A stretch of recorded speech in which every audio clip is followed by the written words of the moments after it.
अच्छा, ये चैप्टर 3 का था। इसको मैं अभी थोड़ा सा आपको ब्राइफ कर दूं।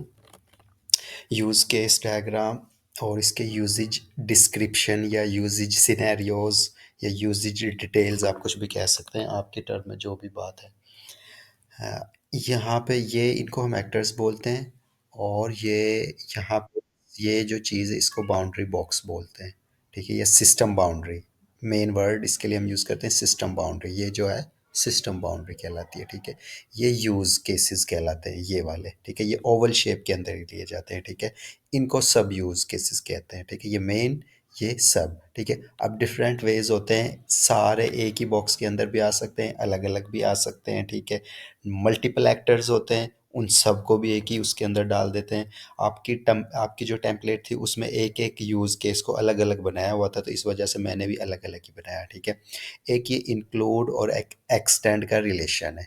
मतलब मेन यूज़ केस और सब यूज़ केस जो है उनके दरमियान जो रिलेशन है उस वो इंक्लूड का होगा या एक्सटेंड का होगा, दो बातें होती हैं। ठीक है, अब इंक्लूड क्या होता है? इंक्लूड ये होता है कि जब ये एक्शन या ये यूज़ केस परफॉर्म हो रहा है तो वो इसको भी परफॉर्म कर सकता है, या ये भी परफॉर्म हो रहा होगा साथ, या तो कर सकता है या हो रहा होगा। ठीक है, कैसे कि एक बंदा जो है वो सिस्टम पे आया, वो रजिस्टर करना चाहता है, तो उसके साथ क्या हो रहा होगा? Validate user input. वो जो लिख रहा है वो ईमेल ठीक लिख रहा है वहाँ पे। वो पासवर्ड की, जैसे आपने फ़र्ज़ करें कि कोई चेक लगाया हुआ है कि 8 डिजिट्स या करैक्टर से कम का पासवर्ड ना हो, उसमें कैपिटल भी हो, अपर लोअर केस हो, स्पेशल करैक्टर भी हो, नंबर्स भी हो। ठीक है, ईमेल बिल्कुल ठीक हो, उसमें @ आ रहा हो ईमेल में। ठीक है, फ़ोन नंबर, मतलब जो भी आपने इनपुट फील्ड्स ऐड की हुई हैं वो।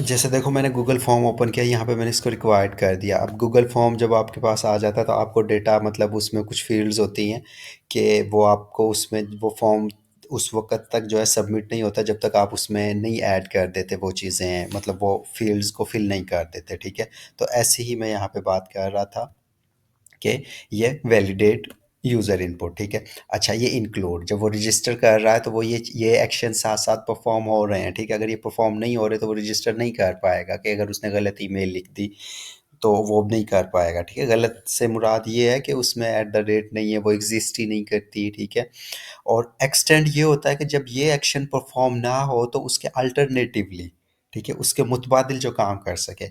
अब वो एक्शन कब?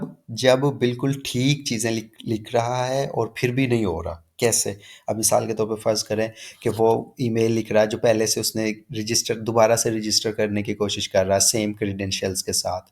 तो उसको रजिस्टर नहीं करना चाहिए था, उसको लॉगिन करना चाहिए था। एक्सटेंड, जब ये रिक्वायरमेंट, ये मेन यूज़ केस परफॉर्म ना हो तो उसके बदले में ये वाला परफॉर्म हो। ठीक है, तो वो उसका एक्सटेंड कहलाता है। ठीक है, अच्छा जी, उसके बाद उसकी डिस्क्रिप्शन है। अब यही इसकी डिस्क्रिप्शन है। आई होप कि इसमें आपको कोई इशू नहीं आएगा।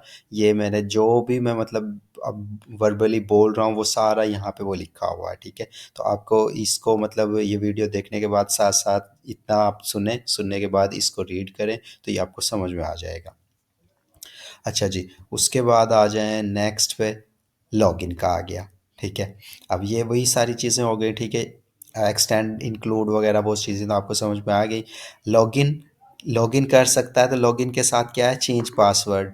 ठीक है, कि वो पासवर्ड की उसको मतलब एक्सेस है कि वो पासवर्ड को चेंज भी कर सकता है लॉगिन करने के बाद। अगर लॉगिन नहीं कर पा रहा तो क्या है? वो अपना पासवर्ड जो है उसको फॉरगेट कर ले, ऑप्शंस उसके पास हों। जब ये एक्शन परफॉर्म नहीं हो रहा, ये रिक्वायरमेंट परफॉर्म नहीं हो रही, तो उसका क्या है? वो उसको फॉरगेट कर ले। उसके बाद रिकॉर्ड स्पीच, वो अपनी स्पीच जो है वो रिकॉर्ड कर सके। ठीक है, रिकॉर्ड करने के बाद उसकी एनालाइज भी कर सके। ठीक है, अगर रिकॉर्ड हाँ, यहाँ पे उसको एनालाइज़ कर सकता है और सबमिट टू सिस्टम। जब उसने रिकॉर्ड कर ली तो उसको वो सिस्टम को सबमिट भी कर दे। मतलब सिस्टम से मुराद वो आपकी एप्लीकेशन है जहाँ पे वो स्पीच को वो दे देगा कि आगे वो एक बटन बना होगा, जैसे आप मतलब करते हैं वॉइस नोट रिकॉर्ड करते हैं जैसे, सेम वैसे ही। उसके बाद अपलोड स्पीच, ये बिल्कुल सेम ही है, वो बस रिकॉर्ड का था, ये अपलोड का था कि यहाँ पे आपको मतलब सिस्टम से या मोबाइल फ़ोन से या कहीं से भी ऑलरेडी रिकॉर्डेड को अपलोड करेगा। उसके बाद ये आ गया यूज़र का, यहाँ पे इसको एक्टर बोलते हैं बेसिकली। ये जो बाहर है ये आपके सिस्टम बाउंड्री से बाहर होता है, ठीक है। ये ओवल के अंदर, ये ओवल शेप्स हैं, इनके अंदर ही आप यूज़ केसेस को लिखते हैं, ठीक है। और ये जो है इससे बाहर होता है एक्टर जो होता है इसका, ठीक है। एक्टर मीन्स वो काम करने वाला, ठीक है। एक्ट, एक्ट से एक्टर, ये फिल्म वाला एक्टर नहीं है। अच्छा जी। उसके बाद एनालाइज़ प्रोनाउंसिएशन, इसमें क्या है कि ये यहाँ पे काफ़ी सारी चीज़ें आ गई कि वो एनालाइज़ कर सकता है उस प्रोनाउंसिएशन को जो उसके अगेंस्ट उसको मिली थी, जो उसने बोला, ठीक है। जैसे व्हाट इज़ दिस, ये हमने रिकॉर्ड करके दे दिया, अब इसके कुछ रिजल्ट्स आएंगे ना, उन रिजल्ट्स के लिए ये एनालाइज प्रोनाउंसिएशन है।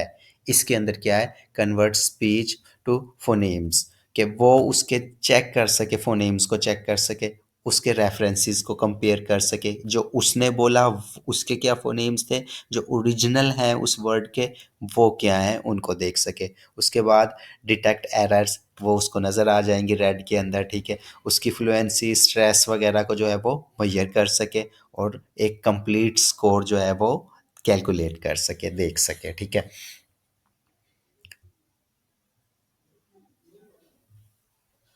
उसके बाद फीडबैक, ठीक है। उसको एक जो है वो प्ले बटन मिल जाए जहाँ पे वो करेक्ट को जो है वो देख सके, और यहाँ पे फोनेटिक ट्रांसक्रिप्शन, फोनेटिक ट्रांसक्रिप्शन से मुराद वो लिखा हुआ आ जाएगा, वो जो पहले हमने डिस्कस किया था, ठीक है, डिफरेंट वे में। ये उसका जो है वो फीडबैक को व्यू कर सकता है। फीडबैक दे दे कौन रहा है, यहाँ से आपसे वो पूछ सकते हैं कौन दे रहा है, सिस्टम दे रहा है। सिस्टम आपको आउटपुट दे रहा है, जब आप बोलते हैं तो वो आपको रिप्लाई दे देता है, ठीक है। तो वो उसकी बात कर रहा है। उसके बाद ट्रैक प्रोग्रेस, वो आप मतलब अपनी परफॉर्मेंस देख सकते हैं, ग्राफ्स वगैरह हो सकते हैं या ट्रेंड्स वगैरह। ट्रेंड से मुराद आप पूरे सिस्टम को ऐसा, मतलब जो भी उसमें पार्टिसिपेट कर रहे हैं उसको हम एक ग्राफ बना लेंगे कि क्या चीज़ जो है वो टॉप पे जा रही है, कि कौन सा वर्ड जो है वो ज़्यादा है, किस टाइप के सेंटेंसेस, इस टाइप से कुछ चीज़ें रिकॉर्ड की जा सकती हैं उसके अंदर। उसके बाद रिपोर्ट जो है वो जनरेट कर सकता है, पीडीएफ एक्सेल के अंदर उसको डाउनलोड कर सकता है। इंक्लूड के आ रहे हैं मोस्टली, एक्सटेंड का सिर्फ एक दो ही हैं। उसके बाद एडमिन का दिया हुआ एक ऑप्शनल था कि वो यूज़र को मैनेज कर सके, उसका डेटाबेस जो है उसके पास एक्सेस हो उसके अंदर, ठीक है। और मैनेज लॉग्स, मतलब जो यूज़र्स हैं उनके वो क्रीडेंशियल्स वगैरह को देख सके। हाँ, बस इतना सा है इसके अंदर।